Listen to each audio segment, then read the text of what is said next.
तो कैसे हो आप लोग? बहुत अच्छे हो मुझे लगता है। तभी आप वीडियो देखने आए, तो वीडियो देख रहे हो। तो हम लोग अभी स्टार्ट करने जा रहे हैं BPCE 141 की यूनिट 8 आत्म और संबंधित संप्रत्यय। आत्म से संबंधित हमें बहुत बड़ी चीज़ें पढ़ चुका है, उसी में हम लोग को पढ़ना है। आत्म को पहले समझेंगे, फिर उसी में आत्म का संप्रत्यय और आत्मसम्मान, आत्म सक्षमता और आत्म विनिमय। कोई भी ऐसी चीज़ नहीं है कि जिसको आप पढ़ के या सुन के मात्र बहुत ज्ञानी हो जाओ। तो ऐसा मत समझना और अपनी बुक उठा के एक बार देख लेना और समझने की कोशिश करना। यदि आप स्वयं से पूछते हैं कि मैं कौन हूँ, है ना, मैं किससे बनता हूँ, तब आप मैं छात्र हूँ या मैं गायक हूँ, मैं शायद मैं ईश्वर से डरने वाला व्यक्ति हूँ आदि के रूप में आपका उत्तर दे सकते हैं।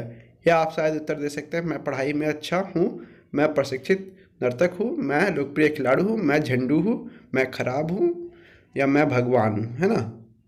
कोई भी इंसान कुछ भी सोच सकता है। या मैं किसी काम का नहीं हूँ, या मैं बहुत कुछ हूँ, या मैं सब कुछ हूँ, है ना। और अनंत स्थिति में मैं भगवान, ईश्वर, अल्लाह सब कुछ मान लेता है ये इंसान अपने आप को। यहाँ आप ध्यान दे सकते हैं कि आप अपनी क्षमताओं को परिमित कर रहे हैं। इसके अलावा उत्तरों में लक्षणों के प्रकार भी शामिल हो सकते हैं। मैं देखभाल करने वाला व्यक्ति हूँ, मैं अंतर्मुखी हूँ, मैं इंट्रोवर्ट हूँ, मैं एक्सट्रोवर्ट हूँ, मैं चुप रहता हूँ, मैं बहुत बोलता हूँ, मैं ये हूँ, मैं वो हूँ, मैं अनुशासित हूँ, अनुशासित और समय का पाबंद व्यक्ति हूँ। अच्छी बात है, होना चाहिए ये बात। तो ये उत्तर इससे उत्पन्न होते हैं कि आप अपने बारे में क्या सोचते हैं। यह सोच आपके प्रारंभिक जीवन के अनुभवों और मूल्यांकन से विकसित होती है और ये जीवन भर समायोजित होती या बदलती रहती है। कि लोग आप बदलते रहोगे, आप अच्छे हो गए, फिर कभी आप बुरे हो सकते हो, फिर आप कभी समझ रहे हो, कभी आप शिक्षक हो, कभी आप स्टूडेंट हो। तो आत्म हमेशा, ज़्यादातर लोग साक्षात्कार में भाग लेते हैं तो सबसे आम प्रश्न यह पूछा जाता है, स्वयं को वर्णित करें, आप अपने बारे में बताएं, है ना। आप जो भी उत्तर देते हैं वह इससे संबंधित है कि आप अपने आत्म को कैसे अनुभव करते हैं, कि आप अपने आप को क्या समझते हो, है ना। यही चीज़ अगर हम डायरेक्ट हम पूछ लेंगे तो आप बहुत आराम से अपनी पहले चीज़ें बताओगे, फिर अपने बारे में समझाओगे, है ना। आप शारीरिक विशेषताओं, लक्षण, गुणों, लक्ष्यों, उद्देश्यों आदि का वर्णन कर सकते हैं ना। अपनी शारीरिक विशेषताएं, लक्षण, गुण, लक्ष्यों, उद्देश्य आदि का वर्णन कर सकते हैं। इस तरह आपका आत्म का संप्रत्यय आपके बारे में विविध जानकारियां से बना है, जिसे आप अपने स्वयं के अनुभव से प्राप्त करते हैं और अपने वातावरण में अन्यों से भी प्राप्त करते हैं। ठीक है। तो आत्म के विभिन्न पहलू होते हैं, जैसे कि हमें बताया कि आत्मचिंतन, आत्मसंप्रत्यय, आत्मसम्मान, बहुत सारी चीज़ें होती हैं। आत्म पहचान, ये सब बहुत सारी चीज़ें होती हैं। आत्म के विभिन्न पहलू हमारे भौतिक और सामाजिक सांस्कृतिक वातावरण के साथ हमारे परस्पर प्रभाव के परिणाम स्वरूप आकार लेते हैं। आप धीरे धीरे बदलते रहते हो, आप बहुआयामी होते हो। कभी आप चुप रहोगे, कभी आप बोलोगे, कभी आप सीखोगे, कभी आप सिखाओगे, है ना। हमेशा एक स्थिति में नहीं रहते हो। कभी आप खाते हो तो कभी खाना को पैदा करता है कोई, तो कोई किसी तरीके से होता है। तो हमेशा लोग बदलता रहता है। आत्म संप्रत्यय इस बारे में मूलभूत धारणा है कि हमारा शारीरिक, सामूहिक और सामाजिक और आध्यात्मिक रूप से कौन है। मतलब कि हम शारीरिक, सामूहिक, सामाजिक और आध्यात्मिक रूप से कौन है, आप कौन हो। अब आप बताओगे कि हम एक पुरुष है या हम एक स्त्री है। हमारे सामूहिक हम ऐसे हैं, हम क्रोधी हो जाते हैं, हम चुप रहते हैं, हम फलाना फलाना फलाना। सामाजिक स्थिति कैसी है, हम बहुत लोगों से बात करते हैं, हम लोगों को ब्लॉक कर देते हैं अपना हित होने के बाद, है ना। सब लोग अपनी अपनी कहानियाँ लिख देना, कमेंट बॉक्स में बताना कौन कौन कितना बदमाश है। आध्यात्मिक रूप से कौन कैसा है। कोई भगवान को मानता है, कोई भगवान को नहीं मानता, कोई ईश्वर को मानता है, कोई किसी को नहीं मानता, कोई मूर्ति पूजा में मानता है, कोई किसी को मानता है, कोई परिवार को मानता है, कोई दोस्त को मानता है। सब लोग अपनी अपनी चीज़ों को मानते हैं। हम अपने जन्म के समय से ही अपने बारे में अन्यों के से प्राप्त जानकारी के आधार पर आत्म संप्रत्यय का विकसित करते हैं और विनियमन करते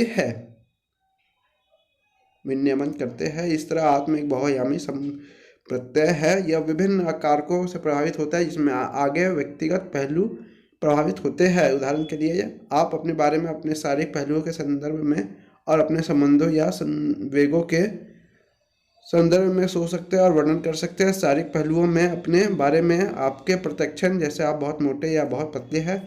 सामाजिक स्थितियाँ में आपके परस्पर संबंध या आपके संवेग प्रभावित हो सकते हैं।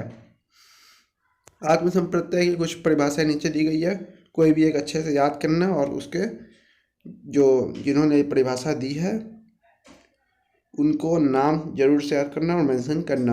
तो रॉय बॉमिस्टर के अनुसार आत्मसंप्रदाय व्यक्ति की विशेषताओं और आत्म कौन एवं क्या है सहित व्यक्ति की अपने बारे में मान्यता है। तो बहुत सारे लोगों ने दिए, किसी की एक की भी याद कर सकते हो तुम लोग। पर्की की अधिगम, ठीक है।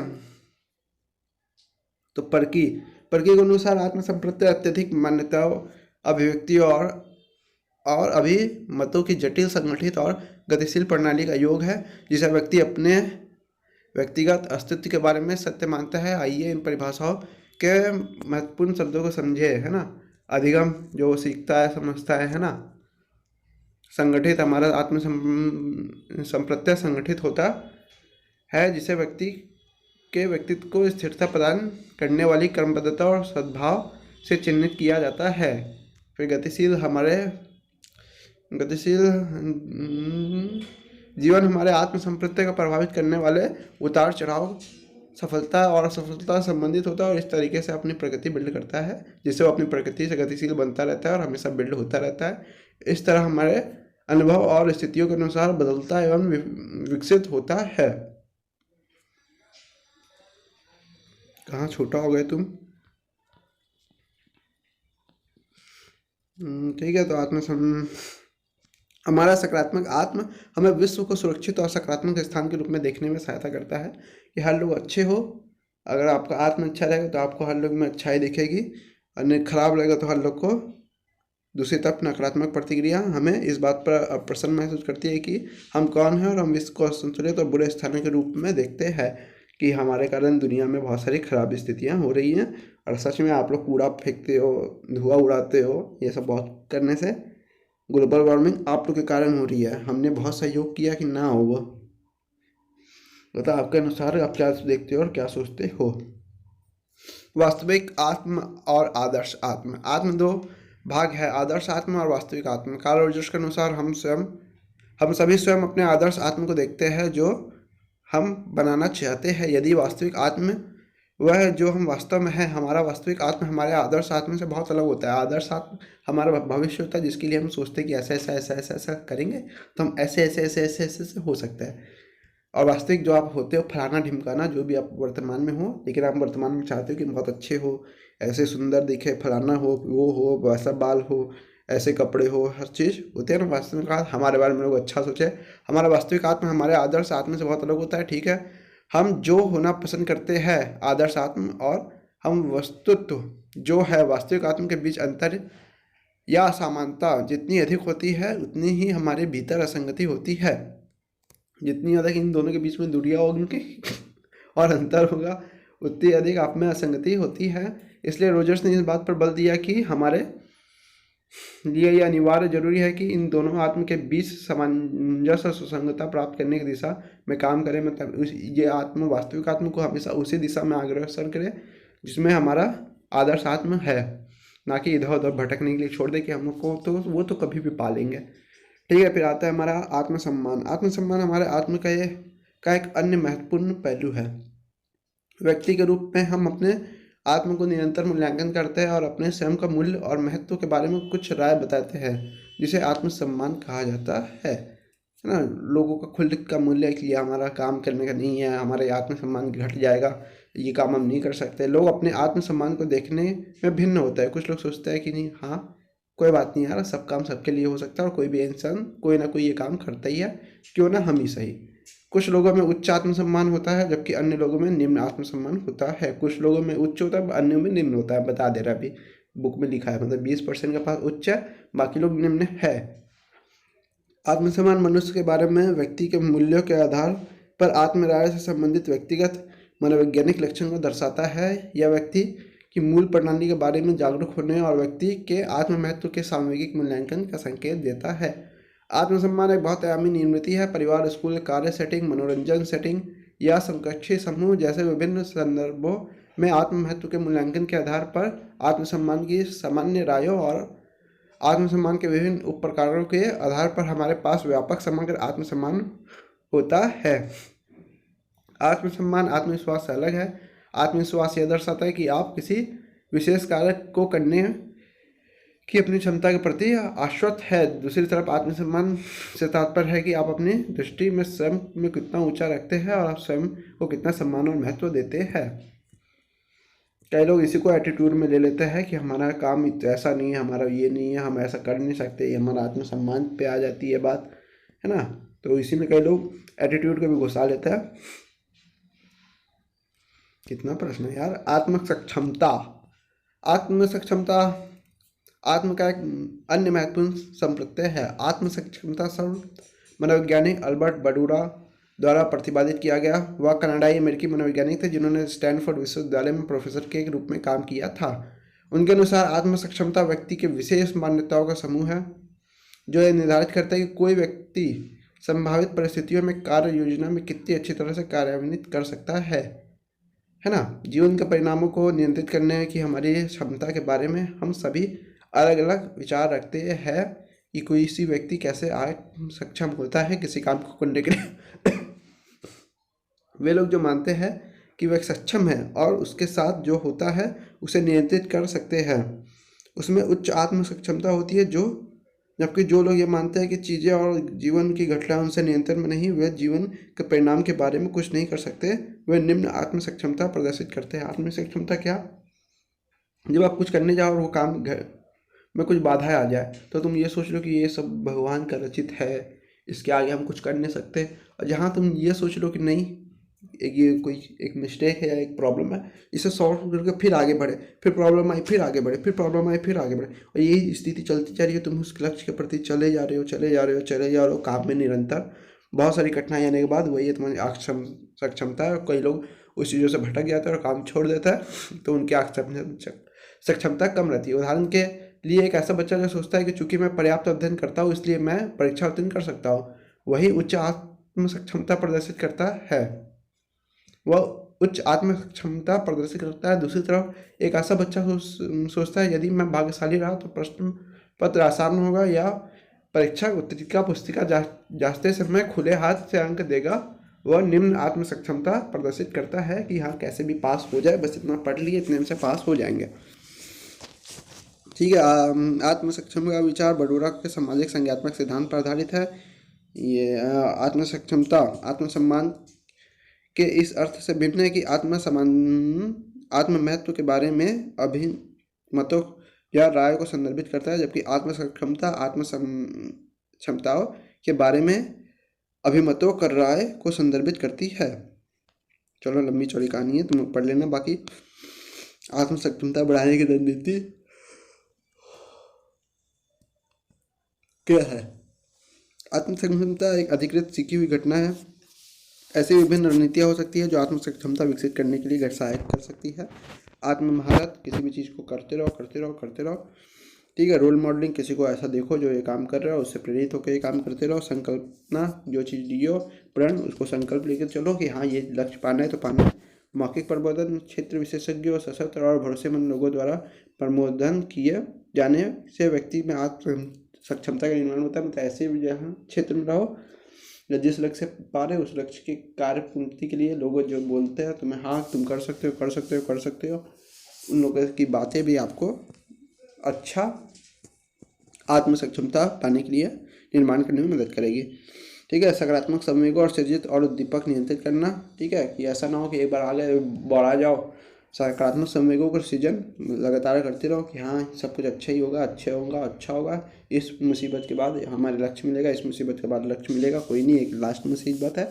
और उद्दीपन नियंत्रित करना कि हमारा लक्ष्य नियंत्रित ही रहे, ऐसा ना हो कि भटक के इधर हो जाए, ना। स्थिरता रखो। आत्म विनियमन, हम सभी ऐसे परिस्थितियों का सामना किया है जहां हम अपनी इच्छाओं या व्यवहार को नियंत्रित करने की जरूरत पड़ी हो।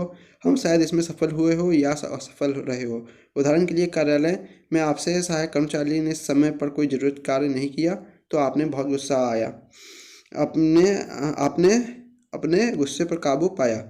या शायद आप किसी ऐसे राहगीर पर आक्रामक हो गए हो जो सड़क पर बाएं मुड़ते समय अचानक आपकी कार के सामने आ गया हो, या आप किसी डिनर पार्टी में मिठाई खाने की इच्छा रोक नहीं पाए हो और बहुत ज़्यादा खा लिया हो। इन सभी उदाहरण में हमारी इच्छाओं, आवेगों और कार्यों का नियंत्रण रखना महत्वपूर्ण है। आत्मनियंत्रण बेहतर समायोजन और सकारात्मक परिणाम की ओर ले जाता है। हमेशा नियंत्रित रखो। किसी से कोई चीज़ तुम्हारे साथ घटित भी हो जाए तो तुम मुस्कुरा के बोलो कोई बात नहीं, होता है, बड़ी बड़ी शहरों में छोटी छोटी बातें होती हैं, है ना। ऐसी बात होना चाहिए, आत्मनियंत्रण होना चाहिए। उसी को आत्म विनियमन कहा जा गया है, लग रहा है। इस तरह आत्म विनियमन में भविष्य के में लक्ष्यों को देखना और तदनुसार अकाल्पनिक इच्छाओं और सुखों का त्याग करना शामिल है। और तुम्हारे सर पे मान लो तुम किसी पार्टी में गए तो उसमें चटनी गिर गई किसी वेटर से, उसमें पागल नहीं होने की ज़रूरत है। या कुछ तुम्हारा ख़राब हो गया, या कुछ हो गया, जब तक मोबाइल पे ना आए तब तक गुस्सा मत करना। बाकी चीज़ों का त्याग तुम कर सकते हो। टाई खराब हो गई, तुम्हारी शेरवानी खराब हो गई, जूता खराब हो गया, कोई बात नहीं। मोबाइल पे जब तक ना आए तब तक कोई टेंशन नहीं है। ये सब बड़ी बात है। आज के समय में मोबाइल ज़्यादा इंपॉर्टेंट है यार। शेरवानी वेरवानी कोई इंपॉर्टेंस है आज के समय में? सूट वूट हो गया, त्याग कर दो। त्याग लिखा है कर दो, भूल जाओ। पैसा ऐसा का क्या है, पैसा ऐसा आता जाता रहता है। पैसा ऐसा के चक्कर में कभी आत्मनियंत्रण मत खो देना। कई बार अक्सर ऐसा होता है जब आत्म संयम को व्यवहार करने में असफल रहता है और बढ़ा के अरे देखते नहीं हो, कूट देते हो, है ना। ऐसे लड़के लोग ये सब करते हैं, लड़कियां तो कूटती उठती नहीं है, लड़कियां बोलने लग जाती है लंबी लंबी कहानियाँ, ठीक है। यह विभिन्न कारणों से नियोजित कदम, ऐसे जरूरी नहीं है कि लड़कियां जो भी करें, हमें नहीं पता उतना, हम बोल दिए बस एक बार। यह विभिन्न कारणों से नियोजित कदमों का पालन करने के लिए स्वयं को विनियमित करने में असमर्थता है। आत्मनियंत्रण में विफलता के कारण व्यक्तिगत कारकों या बाहरी स्थितियों कारकों से संबंधित हो सकता है। यह कारक व्यक्ति के नियंत्रण या नियंत्रण से बाहर हो सकता है। बहाने ऐसे स्पष्टीकरण है जिसे हम आत्मनियंत्रण की ऐसी विफलता के लिए देते हैं जहाँ कारक हमारे नियंत्रण में थे परंतु हम इन्हें नियंत्रित नहीं रख पाए। जीवन सदैव हमारी जरूरतों और इच्छाओं के अनुसार नहीं चलता।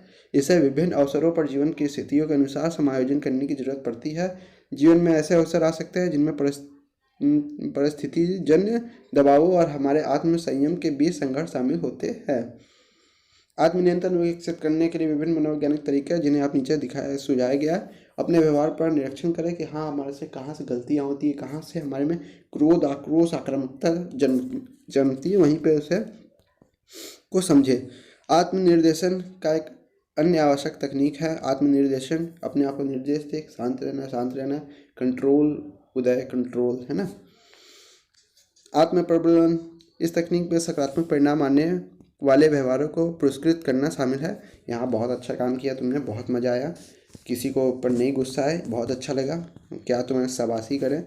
आपको कैसा भी लगा ये वीडियो कमेंट जरूर कीजिएगा। कोई तरीके को सुझाव हो, कोई डाउट हो, या वीडियो में कोई चीज़ पार्ट पसंद आया हो या नापसंद आया हो, कमेंट करके जरूर बताइएगा। किसी भी तरीके का डाउट और प्रॉब्लम हो तो कमेंट कर देना। और किसी भी तरीके का personal message, doubt, problem, assignment या किसी भी चीज़ से रिलेटेड प्रैक्टिकल प्रोजेक्ट, तो आप डायरेक्टली मुझे इंस्टाग्राम पे या कहीं पे भी डायरेक्टली मुझे मैसेज कर सकते हो। डिस्क्रिप्शन बॉक्स में मेरी लिंक्स दी गई है और ये चीज़ आप कमेंट बॉक्स में पूछ सकते हो। तो वीडियो देखने के लिए शुक्रिया। जाते जाते वीडियो को लाइक और चैनल को सब्सक्राइब कर देना। हम लोग मिलते हैं यूनिट 9 में। एक सेकेंड, 7 हुई है, 8 हो गई, ये 9वीं है। ठीक है, हम लगा कि एक यूनिट बीच में गायब हो गई। तो जाते जाते वीडियो को लाइक और चैनल को सब्सक्राइब कर देना। Tata, bye bye.